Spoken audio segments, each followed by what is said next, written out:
Hello friends, आपका हमारे channel learning videos for school kids में स्वागत है।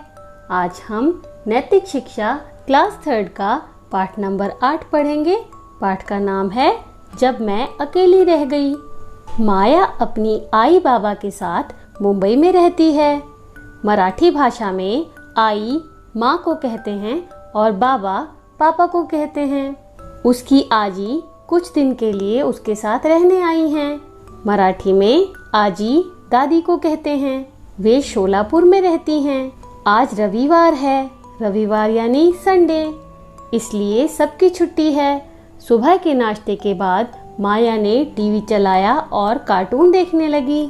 माया नाम की लड़की अपने मम्मी पापा के साथ रहती है और कुछ दिन पहले उसकी दादी उनके साथ रहने आई हैं। माया टीवी देखने लगी तो माया की दादी ने कहा, अरे तुम सुबह सुबह क्या करने लगी? माया, टीवी बंद करके मेरे पास बैठो। माया ने कहा, आजी मुझे कार्टून बहुत पसंद है, मैं थोड़ी देर में आती हूँ। माया की आजी यानी उसकी दादी माया के साथ समय बिताना चाहती थी, पर माया कार्टून देखने में बिजी थी, इसलिए उसने कहा कि वह थोड़ी देर में आएगी। यह था पेज नंबर 55। अब हम पेज नंबर 56 करेंगे। माया की आई यानी उसकी मम्मी ने कहा, माया आजी थोड़े दिनों के लिए हमारे साथ रहने आई हैं, तुम्हें उनके साथ समय बिताना चाहिए। माया ने कहा, आई बस 5 मिनट। माया फिर भी टीवी देखने में ही बिजी थी। माया के बाबा यानी उसके पापा ने कहा, चलो आज आजी के साथ मॉल घूमने चलते हैं।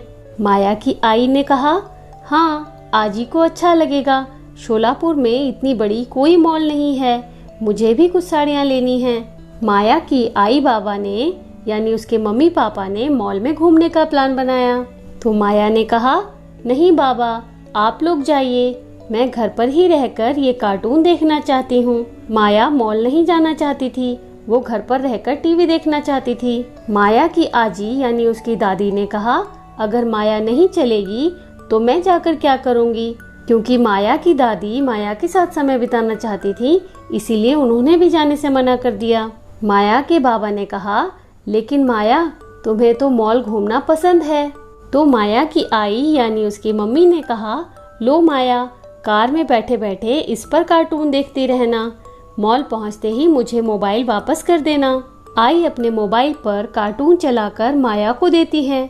क्योंकि माया कार्टून देखना चाहती थी और मॉल नहीं जाना चाहती थी, इसीलिए उसकी आई ने उसे फोन पर कार्टून चला के दे दिए ताकि वह अपनी दादी के साथ मॉल घूमने जा सके। यह था पेज नंबर 56। अब हम पेज नंबर 57 पढ़ेंगे। सब लोग मॉल चले जाते हैं। आई माया से मोबाइल वापस मांगती हैं। जैसे ही सब लोग मॉल में पहुंचते हैं, माया की मम्मी उससे मोबाइल वापस मांगती हैं। वह उन्हें 5 मिनट में कार्टून पूरा होते ही मोबाइल वापस देने को कहकर मोबाइल पर कार्टून देखती हुई अपने बाबा का हाथ पकड़कर चलती रहती है। माया तब भी कार्टून ही देखना चाहती थी, इसलिए वह अपनी मम्मी से 5 मिनट का समय और मांगती है और फिर भी कार्टून ही देखती रहती है। माया ने अपने बाबा यानी अपने पापा का हाथ पकड़ा हुआ था।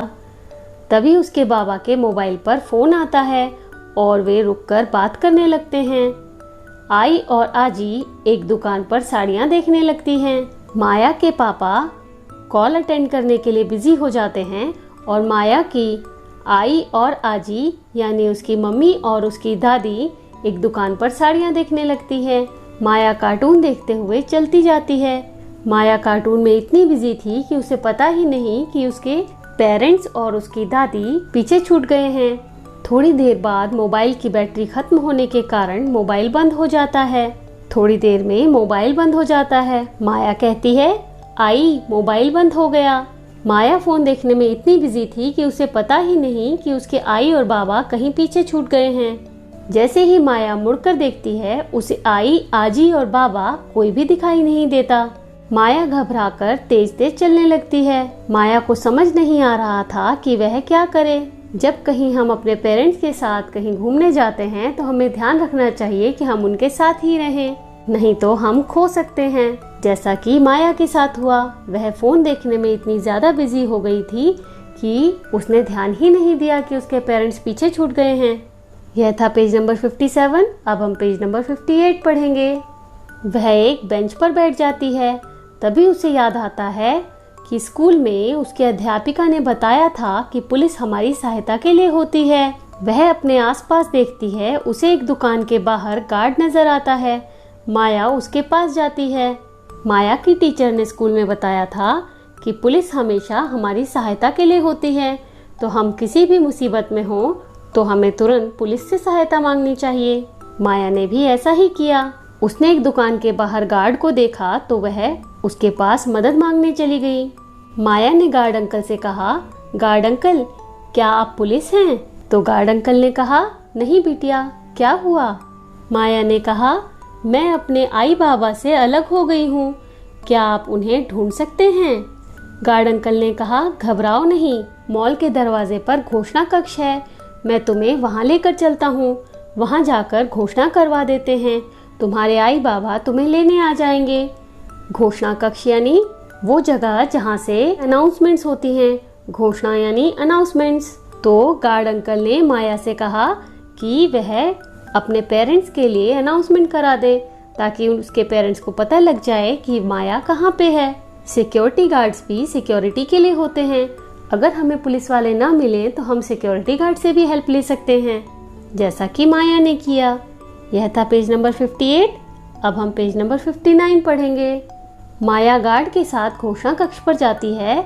जैसे ही वह वहां पहुंचती है, उसे आई बाबा वहां खड़े दिखते हैं।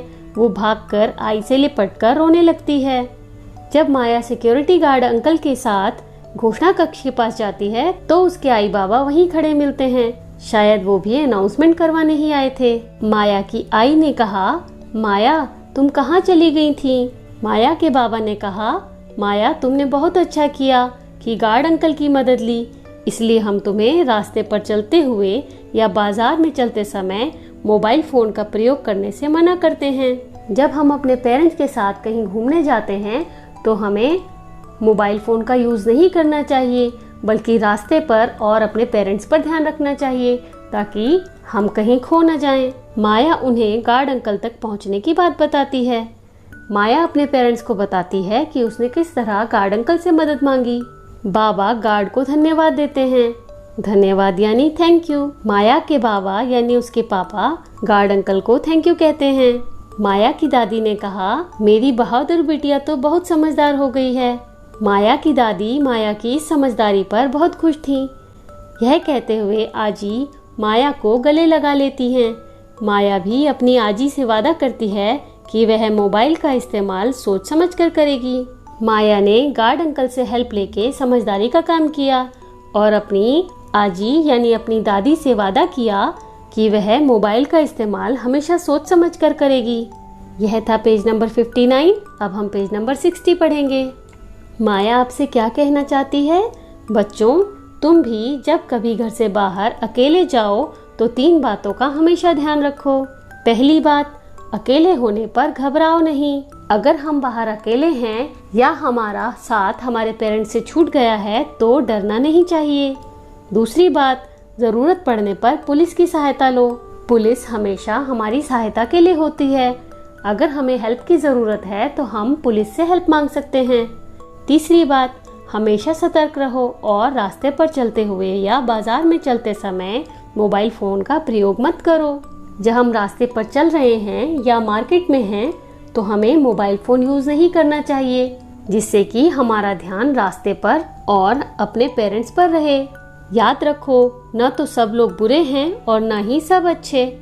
जब हम बाहर होते हैं तो ऐसा नहीं है कि सभी लोग बुरे हैं, पर ऐसा भी नहीं है कि सब अच्छे हैं। इसीलिए हमें सोच समझकर समझदारी से काम लेना चाहिए और जहाँ तक हो सके अगर हम किसी परेशानी में हैं तो हमें पुलिस से मदद लेनी चाहिए।